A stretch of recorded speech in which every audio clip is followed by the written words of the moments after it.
for Higgins. Thank you, Madam Deputy Speaker. I rise to support the member for Mackellar's motion that acknowledges Australia's position as a renewable energy powerhouse in 2020 and the Morrison government's continued commitment to lowering emissions as a world leader in renewable energy technologies and investment. In our efforts to tackle the changing climate, Madam Deputy Speaker, achieving net zero emissions will be a great challenge. However, there is no doubt, Madam Deputy Speaker, that the Morrison government does not shy away when confronted with such challenges. Around the world, we are seeing those countries that pivot to a lower emissions future relying on innovative and renewable technologies to achieve their goals. Under the leadership of the Morrison government, our plan for Australia's clean energy future is no different.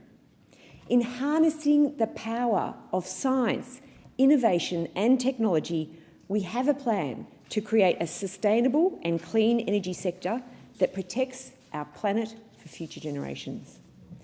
Madam Deputy Speaker, we are committed to our plan of a net zero emissions future for Australia. 2020 was a record year for renewable investment uptake in Australia, with the Clean Energy Regulator reporting the installation of 7 gigawatts of renewable technologies to the grid. This supersedes the previous 2019 record of 6.3 gigawatts, signifying an 11% rise in renewables uptake. Our history of supporting renewable technologies is set to continue in 2021, with the Clean Energy Regulator estimating a further 6 gigawatts of energy to be installed.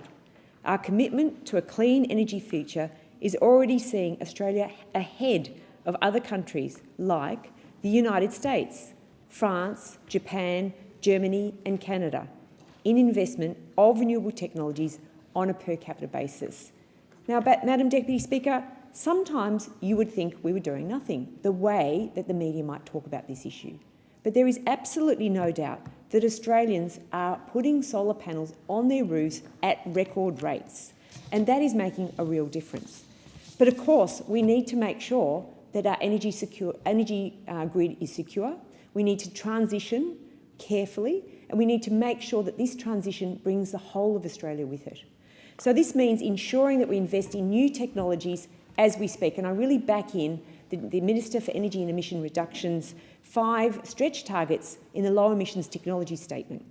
And that is because it will take new technologies to fill the energy void.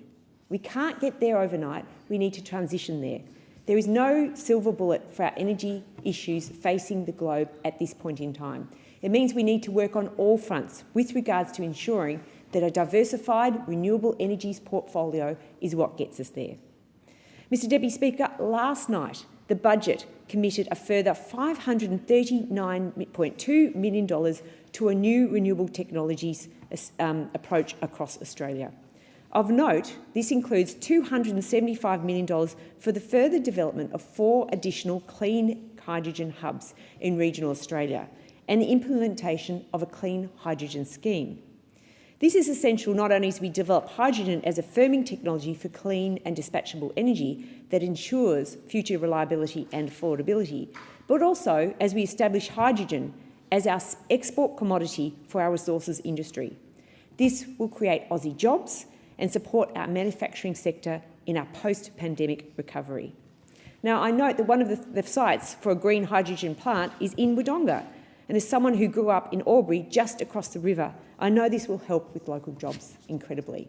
And Madam Deputy Speaker, it's this form of practical approach that will see Australia lead the way with transitioning to a cleaner, greener future. It's pragmatic, it creates jobs, and it's something the world needs. And we know this because we know places like Japan and even Germany are looking to a hydrogen-led future, and they're looking to invest in Australia to make sure that we can provide hydrogen as a resource for the future.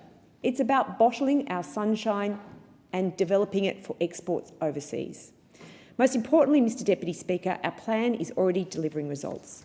In 2020, we met and beat our Kyoto targets by 459 million tonnes, with recent assessment forecasts that Australia will exceed its 2030 Paris target in tackling climate change. Madam Deputy Speaker, as a result of the Morrison government's commitment to renewable technologies, we're delivering a future that protects our planet and will underpin our economic prosperity for decades to come. Thank you, Madam Deputy Speaker.